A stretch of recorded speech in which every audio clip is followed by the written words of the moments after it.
Hello students, मैं Annapurna Jha, degree college Manoharpur, department of history. आज की क्लास में हम सेमेस्टर 3 CC 7 में चीन के संबंध में चर्चा करेंगे। चीन के राष्ट्रवाद के संबंध में आज हम इस क्लास में चर्चा करेंगे। चीन में राष्ट्रवाद की अवधारणा का विकास यूरोप की अपेक्षा काफ़ी बाद में हुआ। वहाँ राष्ट्रवाद के 3 स्तर परस्पर संबंधित थे। चीनी राष्ट्रवाद में इस शब्द का तात्पर्य साम्राज्यवादियों का विरोध और उनसे संघर्ष था। इसके अलावा चीनी राष्ट्रवाद एक मजबूत, आधुनिक और केंद्रीय राज्य की मांग करता था, जो साम्राज्यवाद को पूरी तरह से समाप्त कर देश के राजनीतिक, सामाजिक, आर्थिक और सांस्कृतिक जीवन में बदलाव लाना चाहता था। इसके अलावा मंचू राजवंश के शासन की समाप्ति करना उसका एक अन्य उद्देश्य था। अफीम युद्ध के समय से चीन पर लगातार बाहरी आक्रमण होता रहा तथा प्रत्येक आक्रमण, प्रत्येक युद्ध का अंत एक असमान संधि के द्वारा हुआ। चीन को विजेता राष्ट्रों को हर्जाना देना पड़ा। इसके अलावा उन्हें कई तरह के विशेषाधिकार और क्षेत्रीय रियायतें भी देनी पड़ी।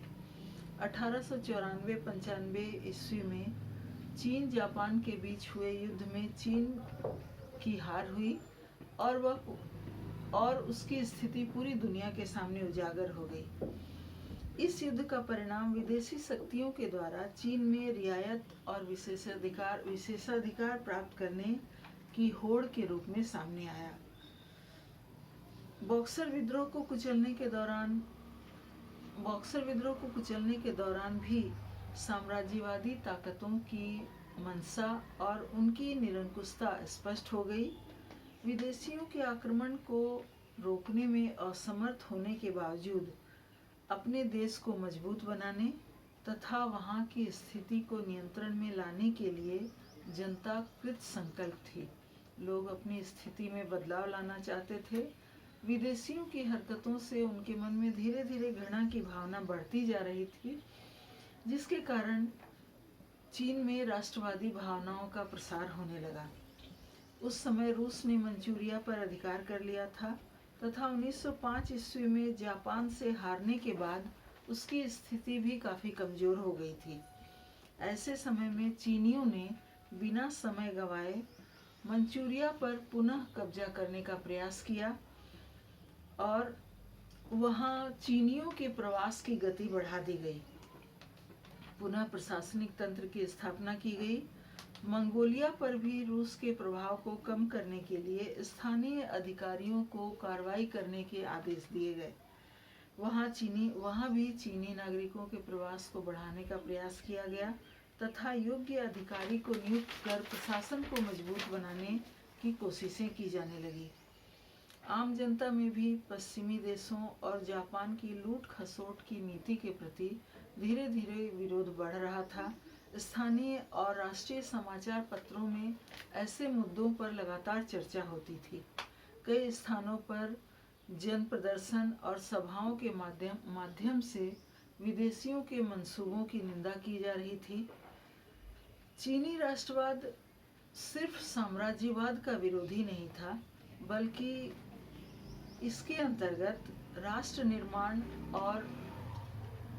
निर्माण की भावना भी शामिल थी। उस समय तक मंचू राजवंश की कमजोरी पूरे देश के सामने स्पष्ट हो चुकी थी।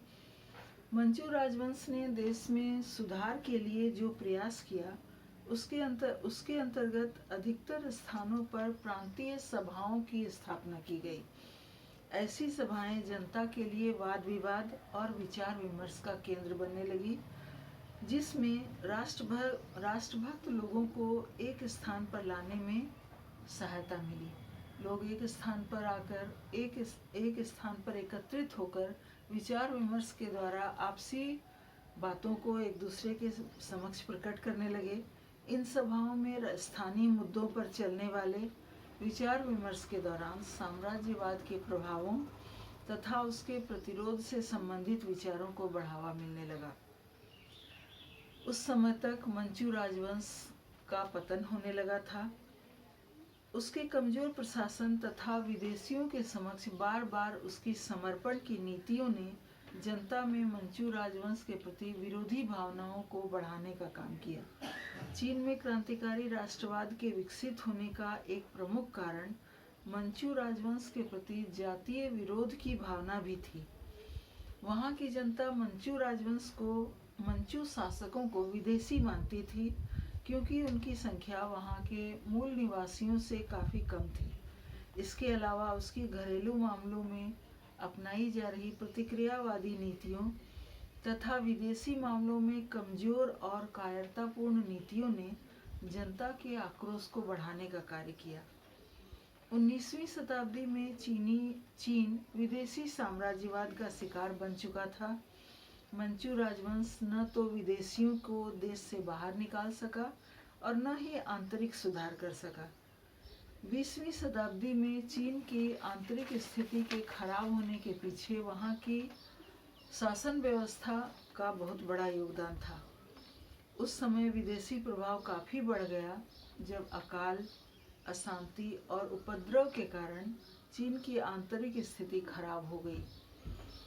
आंतरिक परिस्थितियों और बाहरी आक्रमण दोनों के लिए लोग मंचू राजवंश को दोषी ठहराने लगे। 2 अफीम युद्धों में पराजय के पश्चात चीन का अभिमान और गौरव पूरी तरह नष्ट हो चुका था।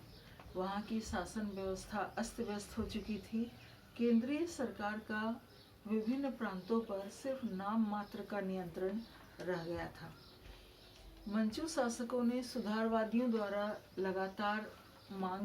लगातार किए जाने वाली मांग को स्वीकार करते हुए कुछ सुधार योजनाओं को लागू भी किया, पर चीनी प्रशासन पर मंचू राजवंश के कुछ कुलीन लोगों का अत्यधिक प्रभाव था और वह वर्ग अत्यंत प्रतिक्रियावादी होने के साथ साथ सुधारों का विरोधी था। कुछ सुधारों के समर्थक और कुछ साम्राज्यवाद विरोधी भी थे, पर शासन व्यवस्था अपने आप में अपर्याप्त थी। सुधारवादी चीन में व्यापक रूप से सुधार लाना चाहते थे, पर शासक वर्ग ने उनकी मांगों की लगातार उपेक्षा की, जिससे असंतोष बढ़ने लगा। आर्थिक समस्या के समाधान तथा आजीविका की खोज में उस समय तक बड़ी संख्या में चीन के लोग विदेशों में बसे हुए थे। प्रवासी चीनी विदेशों से धन भेजते थे, जिससे उनके परिवारों में समृद्धि आने लगी। साथ ही पश्चिम के आधुनिक विचारों से भी वे प्रभावित होने लगे। ऐसे प्रवासी चीनी अपने देश की बिगड़ती हुई व्यवस्था को सुधारने तथा चीन के वातावरण को प्रगतिशील बनाने में सहयोगी बने। प्रवासी चीनियों के अलावा विदेशों में शिक्षा प्राप्त करने वाले विद्यार्थियों ने भी चीन के राष्ट्रवाद को बढ़ाने में बड़ी भूमिका निभाई। 1905 ईस्वी के पश्चात बड़ी संख्या में चीनी छात्र शिक्षा प्राप्त करने के लिए विदेश गए। ऐसे छात्र पश्चिमी देशों के ज्ञान विज्ञान, राजनीति, मानवाधिकार, दर्शन इत्यादि से काफ़ी प्रभावित हुए। उन्होंने देखा कि चीन में उन्नत किस्म की संस्थाओं की काफ़ी कमी है तथा वहाँ का समाज और राजनीति काफ़ी विदेशियों के मुकाबले काफ़ी पिछड़ा हुआ है। इन सब के लिए लोग मंचू राजवंश को दोषी मानते थे।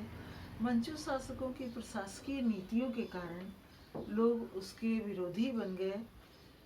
जनता अपने देश को विदेशियों के चंगुल से आज़ाद कराना चाहती थी। राष्ट्रवादी विचारों के प्रचार प्रसार में बौद्धिक वर्ग के अलावा क्रांतिकारी दलों का भी महत्वपूर्ण योगदान रहा, जिसके कारण चीन में क्रांतिकारी भावनाएं बढ़ी और लोग स्वतंत्रता प्राप्त करने के लिए प्रयास करने लगे। Thank you.